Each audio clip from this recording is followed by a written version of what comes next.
तो पता है ये जो अमीर लोग होते हैं ना, ये अपने बच्चों को कुछ ऐसी चीजें सिखाते हैं जो हमारे पेरेंट्स हमें कभी सिखा ही नहीं पाएंगे। और ये मैं मजाक नहीं कर रहा हूँ, मैंने बहुत सारे पॉडकास्ट सुने, बहुत सारे रिसर्च की, बहुत सारी बुक्स पढ़ी, उसके बाद मुझे समझ में आया और कुछ लेसन्स मिले जो मैं आज तुमको बताने वाला हूँ। अब खुद ही सोचो ना, हमारे पेरेंट्स ने कभी ये बताया कि हमारा कमाया हुआ पैसा कैसे हमें कमा के दे सकता है? कभी नहीं बताया। हमारे पेरेंट्स हमेशा यही बताते हैं कि जो पैसा कमा रहे हो उसको सेव करो, इन्वेस्ट मत करो, रिस्क मत लो। और ये तो बस टिप ऑफ द आइसबर्ग है, इससे भी ज्यादा डीप नॉलेज है जो अमीर लोग अपने बच्चों को सिखाते हैं। एंड कसम से इस वीडियो के एंड तक अगर आप टिके रहते हो ना, तो आपको समझ में आएंगे 10 ऐसे सीक्रेट्स जो सिर्फ अमीर लोग अपने ही बच्चों को बताते हैं। और यही रीजन है कि एक अमीर बाप की औलाद अगर बिगड़ भी जाए तो भी वो अमीर ही रहता है। वीडियो में लेसन ज्यादा है, लेकिन वीडियो की लेंथ बहुत ज्यादा लंबी नहीं होगी, लेकिन उसके लिए भी तुम्हारा अटेंशन स्पैन रिक्वायर्ड है। तो अगर तुम अपने रील वाले अटेंशन स्पैन से लड़ सकते हो तो मैं तुम्हें सिखा सकता हूँ। और अगर हम दोनों ही रेडी हैं तो without wasting any time let's start this masterpiece.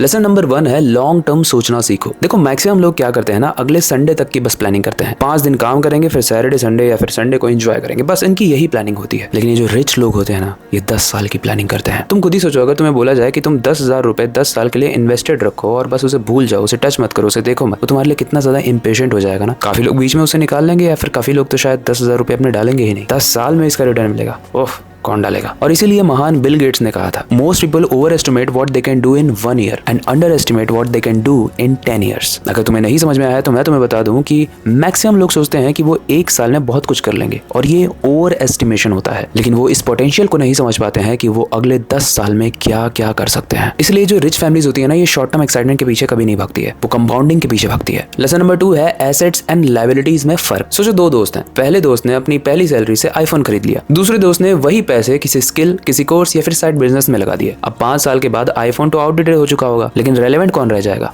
जो स्किल्स उसने सीखी होगी। यही डिफरेंस है एसेट एंड लायबिलिटी में। जो आपके एसेट होते हैं वो आपको और ज्यादा बना के देते हैं, लेकिन जो आपकी लायबिलिटीज होती हैं वो आपके ऊपर एक बर्डन बन जाती है। जो रिच लोग होते हैं ना, वो इनकम जनरेट करने वाली चीजें खरीदते हैं। आपको लगता होगा कि वो लोग बेवकूफ हैं जो इतनी वाहियात दिखने वाली बस पेंटिंग खरीद रहे हैं जो मड से बना हुआ है या फिर गोबर से बना हुआ है। लेकिन आपको मैं बता दूं कि उन पेंटिंग्स की कीमत बढ़ती है। That's why it's an asset। लेकिन आपको क्या खरीदना है? आपको तो आईफोन प्रो खरीदना है। ये माइंडसेट होता है पुअर लोगों का, और यही डिफरेंस धीरे धीरे लाखों और फिर करोड़ों का गैप क्रिएट कर देता है। अब आते हैं लेसन नंबर 3 पे, जो है पैसे कमाने से ज्यादा पैसे को प्रोटेक्टेड रखना ज्यादा इंपॉर्टेंट है। अमीर लोग जो होते हैं ना, वो अपने बच्चों को सिर्फ पैसे कमाना नहीं सिखाते हैं, पैसा तो ऑलरेडी होता है उनके पास। वो लोग उन्हें सिखाते हैं कि एक एक्सीडेंट या फिर एक इलनेस जो होता है ना, वो भी तुम्हारे सालों की मेहनत की सेविंग्स और इमरजेंसी फंड्स को खत्म कर सकता है। क्योंकि सच तो ये है कि जिंदा रहोगे, हेल्दी रहोगे, तभी तो लाइफ को एंजॉय करोगे, वरना पैसे क्या हॉस्पिटल के बेड पे गिनोगे। और इसीलिए अगर आप अपनी फाइनेंशियल लाइफ को सीरियसली इंप्रूव करना चाहते हो तो सिर्फ अर्निंग, सेविंग और इन्वेस्टिंग पर फोकस करना काफी नहीं होगा। एक और इंपॉर्टेंट पिलर होता है जो आपकी फाइनेंशियल प्लानिंग को कंप्लीट करता है, और वो होता है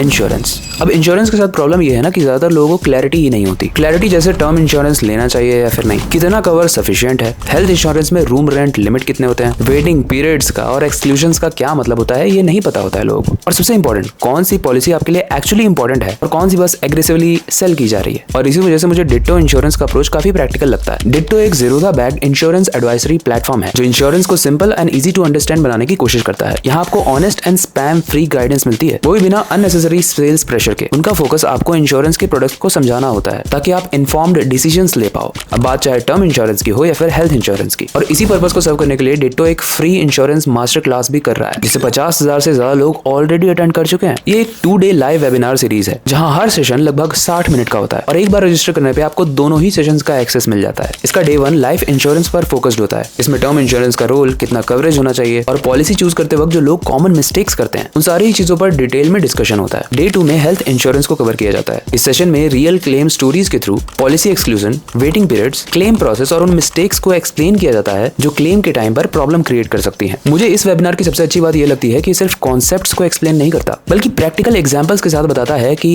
इंश्योरेंस चूज करते वक्त किन चीजों का ध्यान रखना चाहिए और कौन सी चीजें अवॉइड करनी चाहिए। सेशंस लाइव और इंटरेक्टिव होते हैं, तो आप अपने क्वेश्चंस को भी पूछ सकते हो, और क्योंकि सीट्स लिमिटेड हैं तो आई वुड सजेस्ट कि रजिस्ट्रेशन आप पहले ही कर लो। तो अगर आप इंश्योरेंस को बेटर समझना चाहते हो या फिर टर्म और हेल्थ इंश्योरेंस को लेकर कोई भी कंफ्यूजन है, तो डिस्क्रिप्शन एंड पिन कमेंट में दिए गए लिंक पर जाकर आप डिट्टो के मास्टर क्लास के लिए रजिस्टर कर सकते हो। और अगर आपको पर्सनलाइज्ड गाइडेंस चाहिए तो आप डिट्टो की वेबसाइट पर जाकर उनके एक्सपर्ट्स के साथ एक फ्री कंसल्टेशन कॉल भी बुक कर सकते हो। अब आते हैं नेक्स्ट लेसन पे, एंड इसमें लेसन नंबर 4 और 5 दोनों को मर्ज कर दिया है हमने, जो है हैबिट्स मोटिवेशन से ज्यादा पावरफुल होती है। एक स्टूडेंट स्टूडेंट होता है जो हर रोज 20 पेज पढ़ता है, दूसरा स्टूडेंट होता है जो एग्जाम से जस्ट एक दिन पहले पूरा पढ़ लेता है। क्या लगता है किसकी नॉलेज ज्यादा होगी? ये जो सक्सेस होती है ना गाइस, ये ड्रामेटिक एक्शन से नहीं आती है, ये बोरिंग हैबिट्स से आती है। एटॉमिक हैबिट्स जो बुक है उसके बारे में हम कई बार बातें कर चुके हैं और इसमें बताया है कि किस तरीके से अगर आप 1% रोज इंप्रूव करते हो तो आपको बहुत बेटर बना सकता है। ये चीज अमीर लोग बार बार सिखाते हैं अपने बच्चों को। लेसन नंबर 6 है पैसा काम कैसे करता है। एक मिडिल क्लास घर में अगर आप अपने पिताजी से भी पूछ लोगे ना कि पापा आप कितना कमाते हो, मतलब मुझे जानना है, तो भी वो बोल देंगे कि पढ़ाई करो। लेकिन रिच फैमिलीज में जो पैसा होता है ना, वो एक टैबू टॉपिक नहीं होता है, मतलब उसके बारे में बात करने से श्राप नहीं लग जाएगा। पूरा बताया जाता है कि मैं कहाँ कहाँ से कैसे कैसे कमाता हूँ। वहाँ बचपन से ही बताया जाता है कि सैलरीज कैसे दी जाती है एम्प्लॉइज को, हमारा जो बिजनेस है उसमें प्रॉफिट कैसे जनरेट होता है, टैक्स क्या होता है, इन्वेस्टमेंट क्या होती है, कुछ भी पता है आपको। रिच डैड पुअर डैड में रॉबर्ट कियोसाकी ने एक चीज कही थी, जो स्कूल्स होते हैं ना वो एम्प्लॉइज बनाते हैं, लेकिन फाइनेंशियल एजुकेशन आपको ओनर बना सकता है। ऐसी वीडियोस देखा करो, मेरी वीडियोस देखा करो। आज भी इंडिया में लाखों लोग सैलरी कमाते हैं, लेकिन उन्हें पता नहीं है कि पैसा रखा हुआ है, बस आपको स्किल्स सीखनी है। कौन सी स्किल्स, उसके लिए ऑलरेडी हम अपने चैनल पे बहुत सारी वीडियोस बना चुके हैं, जाके उन्हें प्लीज देखो। मिडिल क्लास माइंडसेट पता है क्या कहता है? पैसा बुराई की एक जड़ है। लेकिन अगर पैसा इतना ही बुरा है तो हॉस्पिटल के बिल्स कौन भरेगा, पेरेंट्स के रिटायरमेंट को कौन देखेगा, बच्चों की एजुकेशन को कौन फंड करेगा, और अपनी फैमिली को या फिर खुद को वो एक्सपीरियंसेस जो हम बचपन से देखना चाहते थे, फील करना चाहते थे, वो कौन देगा? देखो, पैसा अच्छा या फिर बुरा नहीं होता है, लेकिन पैसा बुरा होता है वही लोग कहते हैं जो पैसा नहीं कमा पाते हैं। पैसा बस आपके कैरेक्टर को एम्पलीफाई कर देता है। एक क्रिमिनल माइंडेड इंसान के पास अगर पैसा आएगा तो वो और ज्यादा क्रिमिनल एक्टिविटीज करेगा। एक अच्छे इंसान के पास अगर पैसा आएगा तो वो अपनी फैमिली को एक्सपीरियंस देगा, वो खुद को एक्सपीरियंस देगा, वो अच्छी चीजें खरीदेगा, वो अपनी लाइफस्टाइल को चेंज करेगा, अच्छी करेगा, दूसरों को नुकसान नहीं पहुंचाएगा और शायद बेटरमेंट के लिए भी काम करे दूसरों के। इसीलिए पैसे से नफरत मत करो। ये मैं नहीं, अमीर लोग सिखाते हैं अपने बच्चों को। लेसन नंबर 7 है एक्सपेंसेस नहीं, इनकम को बढ़ाओ। अच्छा, ये कहावत तो हमने बड़े ही प्राउड से सुनी है कि उतना पैर पसारिए जितनी चादर होए। भाई, चादर को बड़ा क्यों नहीं कर रहे हो? मेरा एक दोस्त है जो अक्सर मुझसे कहा करता है, अब एक छोटा सा एग्जांपल देता हूँ। ये जो सामने ग्लोब रखा हुआ है ना, ये मुझे बहुत फैसिनेटिंग लगा था। मैंने यूट्यूब पे कहीं पे देखा था एंड जब मैंने इसको देखा तो इसका प्राइस था 70,000। यस, इस ग्लोब का प्राइस 50 से 70,000 में फ्लक्चुएट करता रहता है। आपको लग रहा है कि भाई ये चीज़ इतने में क्यों ली, ये चीज़ें महंगी आती है, वो पॉइंट नहीं है। पॉइंट ये है कि जब मैंने इसे लिया तो इतनी ज़्यादा गालियाँ सुनी ना अपने दोस्त से। वो बोला कि भाई ये 70,000 की चीज़ ऐसी कौन लेता है। इसका फ़ायदा ये है ना कि एक तो ये बहुत रियलिस्टिक दिखता है और ये जब दिन होता है ना तो ये अपने आप धीरे धीरे घूमता है और कोई बंदा नहीं है जिसने ना पूछा होगा कि भाई ये चीज़ इतनी सेक्सी है, तूने ली कहाँ से है। और मेरा जो वो दोस्त था ना, उसने गाली इसीलिए दी क्योंकि वो ये बोल रहा था कि भाई जितना तू कमाता है ना उस हिसाब से ये सब सही नहीं है। बट मेरा माइंडसेट डिफरेंट है गाइस।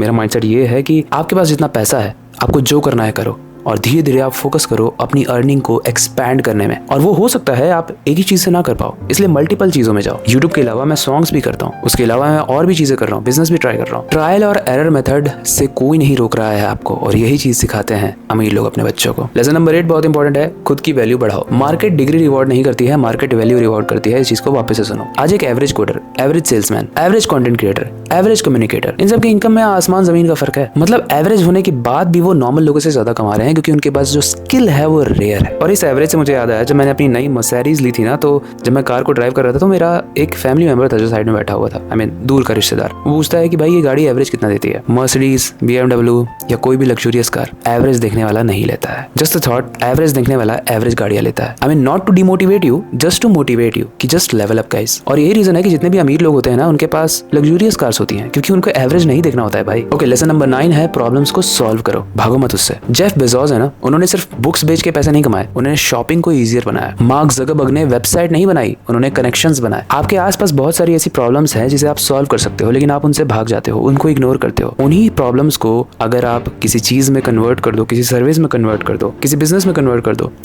आपको रिच बनने से कोई नहीं रोक सकता। लेसन नंबर 10 बहुत इंपॉर्टेंट है, अपनी एक्सपेक्टेशंस को प्लीज बढ़ाओ। मैक्सिमम लोग चाहते हैं बस उनकी सैलरी आ जाए हर महीने के एंड में, लेकिन रिच लोग चाहते हैं उनकी फ्रीडम आ जाए। मैक्सिमम लोग प्रमोशंस चाहते हैं, जो रिच लोग होते हैं वो ओनरशिप चाहते हैं। मैक्सिमम लोग बस सर्वाइव करना चाहते हैं और रिच लोग क्रिएट करना चाहते हैं। जैसे जैसे आपकी एक्सपेक्टेशन बढ़ती है, आपकी भूख बढ़ती है, आपके एक्शंस भी उसी हिसाब से होने लगते हैं। और एक चीज याद रखो, poor people ask how much it costs, rich people ask how much it can return. और एक अमीर और एक गरीब के बीच में सबसे बड़ा फर्क यही होता है। एंड मैं बस एक ही चीज कहना चाहूंगा गाइस, अगर आप मिडिल क्लास फैमिली में पैदा हुए हो या फिर गरीब फैमिली में पैदा हुए हो तो ये आपकी गलती नहीं है, लेकिन अगर आप गरीब मरते हो ये पूरी गलती आपकी है। बचपन में हो सकता है आपको प्राइस टैग्स देखने पड़े हों क्योंकि आपके पापा के पास उतने पैसे नहीं थे, लेकिन धिक्कार है आप पे अगर आप बड़ा होने के बाद जब अपने पेरेंट्स को एक शोरूम में लेके जाओ तो उन्हें भी प्राइस टैग देखना पड़े। उनके लिए बस आपका नाम काफी हो, मेरा बेटा कर लेगा, मेरी बेटी कर लेगी। इस फीलिंग को मैंने बहुत अच्छे से एक्सप्लेन किया है अपनी एक प्राइवेट चैनल वाली वीडियो में। वैसे मैं प्रमोट करता नहीं हूँ, लेकिन यहाँ पे मेंशन होगा, आप जाके देख लेना, या फिर नीचे लिंक मेंशन होगी, उसे जाके देख लेना। बाकी अगर आप इंश्योरेंस को बेटर समझना चाहते हो या फिर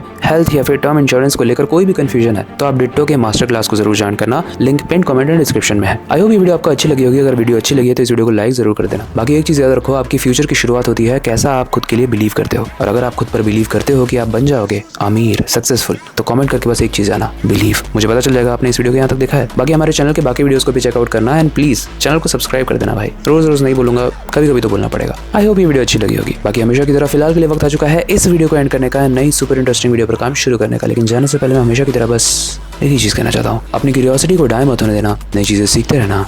मिलते हैं अगली वीडियो में।